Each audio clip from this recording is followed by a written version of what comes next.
আসসালামু আলাইকুম দর্শক মণ্ডলী, সবাইকে আমন্ত্রণ। এশিয়া কাপের চতুর্থ ম্যাচের প্রেডিকশন নিয়ে আপনাদের মাঝে হাজির হয়েছি। আজ বাংলাদেশ সময় 8টা 30 মিনিটে মুখোমুখি হচ্ছে শক্তিশালী পাকিস্তান এবং ওমানের মধ্যকার ম্যাচ। এটা হলো এশিয়া কাপ 2025-এর চতুর্থম ম্যাচে। আজকের ম্যাচে কাকে এগিয়ে রাখছেন অবশ্যই আপনারা কমেন্ট করে জানাতে পারেন।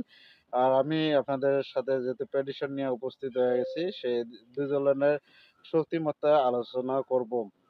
তার আগে হলো আমরা পিচ রিপোর্টের দিকে যদি খেয়াল করি, এই দুবাই আন্তর্জাতিক ক্রিকেট স্টেডিয়ামের আজকে পিচ রিপোর্ট খেয়াল করলে যদি আহ, এই মাঠে যারা হলো পরে ব্যাটিং করে তাদের জয়ের রেকর্ডটা সবচেয়ে বেশি, এবং পরে যারা ব্যাটিং করবে সেক্ষেত্রে হলো তারা হলো 60% এগিয়ে রাখছে, আর প্রথমে যারা ব্যাটিং করবে তাদেরকে 40% এগিয়ে রাখছি। আপনারা কাকে কত পার্সেন্ট এগিয়ে রাখছেন সেটা কমেন্ট করে জানাবেন।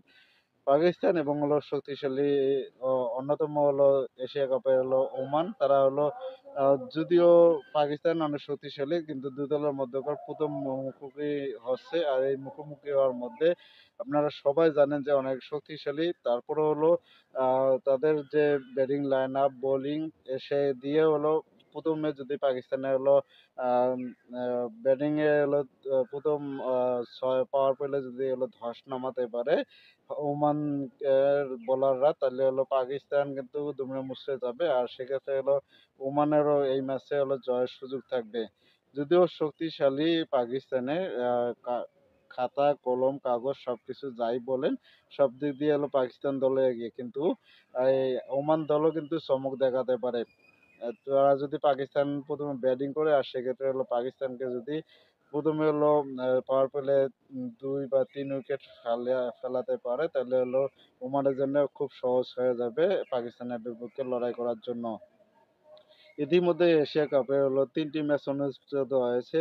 উদ্বোধনী ম্যাচে মুখোমুখি হয় আফগানিস্তান এবং হলো হংকং, যেখানে হলো বিশাল ব্যবধানে জয় পায় আফগানিস্তান, এবং দ্বিতীয় এশিয়া ম্যাচে হলো ভারত এবং হলো সংযুক্ত আরব আমিরাত মুখোমুখি হয়, সেখানে হলো বিশাল ব্যবধানে জয় পায় হলো ভারত দল। অপরদিকে হলো তৃতীয় ম্যাচ গতকালকে বাংলাদেশ এবং হলো হংকং এর মধ্যকার ম্যাচটি অনুষ্ঠিত হয়, সেখানে হলো বাংলাদেশ আহ যদিও হলো হংকংকে হারায়, কিন্তু আফগানিস্তান যেভাবে হারিয়েছে হংকংকে, বা ভারত যেভাবে সংযুক্ত আরব আমিরাতকে হারিয়েছে, সেভাবে কিন্তু বাংলাদেশ হারাতে পারেনি। আর এরকম ভাবে যদি ব্যাটিং করে পরবর্তী শক্তিশালী প্রতিপক্ষ হচ্ছে শ্রীলঙ্কা আফগানিস্তান, তাদের সাথে কিন্তু এভাবে খেলে হলো বাংলাদেশ জয়লাভ করতে পারবে না। তবে বাংলাদেশ টিমকে অভিনন্দন জানাচ্ছি। আর পাশাপাশি পাকিস্তান এবং হলো ওমানের যে প্রেডিকশন নিয়ে উপস্থিত হয়েছি সেইটা আমরা দেখার চেষ্টা করছি। অবশ্যই এটা হাই ভোল্টেজ ম্যাচ হবে। আপনারা ম্যাচটি উপভোগ করবেন। রাত 8টা 30 মিনিটে অনুষ্ঠিত হবে। একটা হাই ভোল্টেজ ম্যাচ দেখার অপেক্ষা থাকবেন। আর আপনারা মতামত জানাতে পারেন। পাকিস্তান এবং হলো ওমানের মধ্যে খেলায় আজকে কে জয়লাভ করবে। আমি আপনাদেরকে চূড়ান্ত প্রেডিকশন দিয়ে রাখছি। আজকে ম্যাচে পাকিস্তান 80% এগিয়ে রাখছি তাদের জয়ের সম্ভাবনা, এবং হলো মাত্র 20% জয়ের দিকে এগিয়ে রাখছি ওমানকে। কিন্তু এই ওমান এই 20%-এ যদি হলো প্রথমে পাকিস্তান ব্যাটিং করে এবং হলো পাওয়ার প্লে 2 বা 3 এর অধিক উইকেট ফেলাতে পারে, তাহলে হলো সেক্ষেত্রে এই 20%-এ 100% হয়ে যাবে ওমানের জন্য। ধন্যবাদ সবাইকে, ভালো থাকবেন, সুস্থ থাকবেন, আল্লাহ হাফেজ।